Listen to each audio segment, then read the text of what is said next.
తులసి spiritual ప్రేక్షకులకు స్వాగతం. ఈ వారం రాశిఫలాలు పరిశీలిద్దాం. ఓం వసుదేవసుతం దేవం కంసచాణూరమర్దనం దేవకీ పరమానందం కృష్ణం వందే జగద్గురుం అర్జునం వందే జగదేక వీరం. ఓం శ్రీ రాధాకృష్ణాభ్యాం నమః. ఇప్పుడు మనకి ఈ వారంలో గ్రహాలు ఏ ఏ రాశుల్లో ఏ ఏ స్థానాల్లో ఉన్నాయో మనం ఒకసారి చూద్దాం. ముందుగా మనకి శని వక్రించి మీనరాశిలోను, రాహు కుంభరాశి, శుక్రకేతువులు ఇద్దరు కూడా సింహరాశి, అలాగే ఈ యొక్క కన్యలో రవి, కుజుడు, బుధుడు ఇద్దరు కలిసి మనకి తులారాశిలో ఉండడం జరిగింది. ఈ కారణాలుగా మనకి 12 రాశుల మీద, గురుడేమో మిథున రాశిలో ఉన్నాడు. ఈ కారణాలుగా మనకి ఎలా ఏ ఏ రాశుల్లో ఏ ఏ ఫలితాలు ఇస్తాయో ఒక్కొక్క రాశి వారీగా చూద్దాం.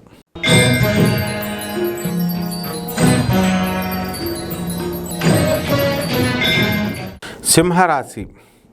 ఈ సింహరాశి వారికి అందరికీ కూడా జన్మంలో ఉన్నటువంటి ఈ శుక్రకేతు గ్రహ ప్రభావాల వలన మీకు అందరికీ కూడా మనుషులతో ఎక్కువ సంబంధ బాంధవ్యాలు ఏర్పడతాయి. అనేక వ్యాపారంలో టెలికాలర్ ఉద్యోగాల్లాగా మీ అందరికీ కూడా ఎక్కువ పిఆర్ఓ ఉద్యోగాల్లాగా మీరు ఎక్కువ చేస్తారు. ఇంట్లో కూడా అంటే మనుషులతో డీలింగ్స్ అనేటటువంటివి ఎక్కువైపోతాయి మీకు.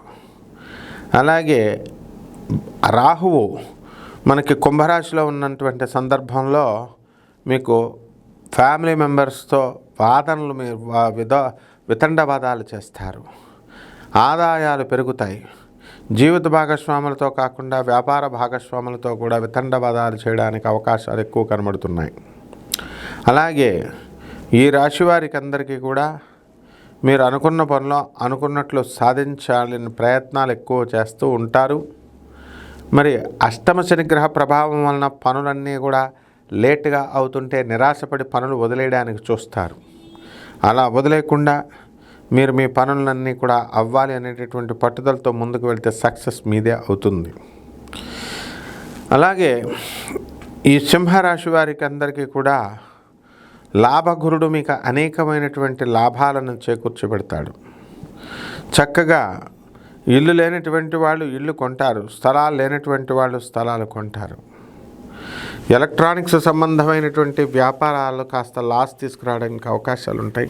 సాఫ్ట్వేర్ కంపెనీ వాళ్ళు జాగ్రత్తగా ప్రాజెక్ట్స్ తెచ్చుకోవాలి. పరిహారాల దగ్గరికి వచ్చేసరికి రాహు జపం చేయండి, రాహు స్తోత్రాలు చదవండి, రాహు కిలో పావు మినుముల్ని ఆవుపేట రంగు ఉన్నటువంటి వస్త్రాన్ని ఇచ్చి పేద బ్రాహ్మణులకి శనివారం నాడు 8 గంటలకి దానం చేసుకోండి.